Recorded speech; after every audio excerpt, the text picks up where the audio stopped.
एक महिला भक्त वृंदावन से बिहारी जी लेकर अपने घर आई और तभी बाहर से गोलू घर के अंदर आया और माँ से पूछता है कि माँ ये कौन है। तो मैया ने बोला ये भगवान है और ये ही हमारे मालिक हैं। अब तो घर में जब भी कोई नई चीज बनती तो सबसे पहले बिहारी जी को भोग लगता। पहले यह सब चीजें गोलू को सबसे पहले मिलती थी।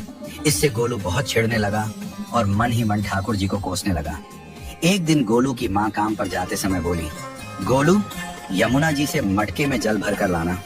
जब गोलू पानी भरने के लिए जाने लगा तो जाते जाते बिहारी जी को कहने लगा, खाने के लिए तो सबसे पहले तैयार रहते हो, लेकिन काम तो मुझे ही करना पड़ता है।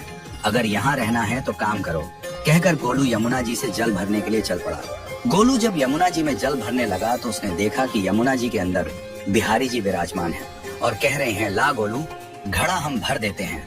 गोलू उनको देखकर हैरान हो गया और बोला, नहीं नहीं, मैं अपने आप भर लूंगा। लेकिन ठाकुर जी ने उसके हाथ से घड़ा ले लिया और भर कर घर ले आए।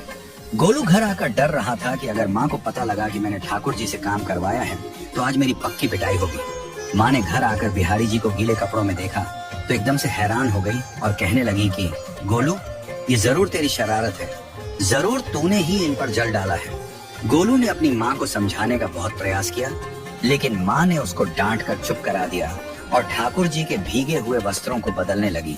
अगले दिन जब माँ ने गोलू को अनाज पिसवाने का काम दिया तो बिहारी जी फिर अनाज का कनस्तर ले आए और माँ को ठाकुर जी के वस्त्रों के ऊपर सूखा आटा पड़ा मिला। तो माँ ने फिर गोलू को डांटा कि तुझे पता नहीं कि ये हमारे भगवान हैं और तू भगवान के साथ शरारत करता है। आज तूने फिर इनके ऊपर आटा फेंका है। तो गोलू शपथ लेकर कहने लगा, नहीं माँ, मैंने कोई शरारत नहीं करी है। ये तो मेरे हाथ से गेहूं का कनस्तर लेकर खुद पिसवा कर आए हैं। गोलू की माँ आज बहुत गुस्सा हुई। अगले दिन फिर माँ बोली, बेटा गोलू, आज तुम्हारे बाबा बाहर गांव से वापस लौट आएंगे। बस आज का ही काम है, तुम जंगल से थोड़ी लकड़ियां ले आना। गोलू फिर डर गया, कहीं ठाकुर जी फिर मेरे पीछे ना आ जाएं। गोलू ने माँ को बोला कि मैं चला तो जाऊंगा, लेकिन बिहारी जी को समझा लो, वो मेरे पीछे ना आए। उसकी माँ हंसकर बोली, हाँ हाँ समझा दूंगी, तुम जाओ तो सही। गोलू जल्दी जल्दी लकड़ियां लेने जंगल में चला गया और माँ काम पर चली गई। लेकिन उस दिन माँ काम से जल्दी वापस आ गई और देखा बिहारी जी अपनी चौकी पर विराजमान नहीं है। वह तो एकदम से घबरा गई कि कहीं गोलू की शरारत तो नहीं। वह भागी भागी जंगल की तरफ गई। तभी उसने देखा कि गोलू के साथ एक इंसान लकड़ियों को लेकर घर आ रहा है। गोलू की माँ ये देखकर हैरान हो गई कि ये तो बिहारी जी हैं। ये क्या हमारे भगवान हमारा काम कर रहे हैं?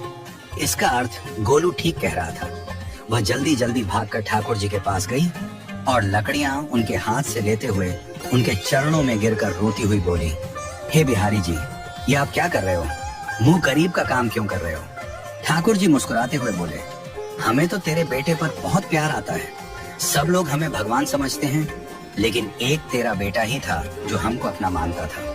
अपना मानकर वो हमें डांट भी देता था, हमारे साथ गुस्सा भी करता था, और जो हमें एक बार अपना मान लेता है तो हम उसके मान के लिए उसके ही हो जाते हैं।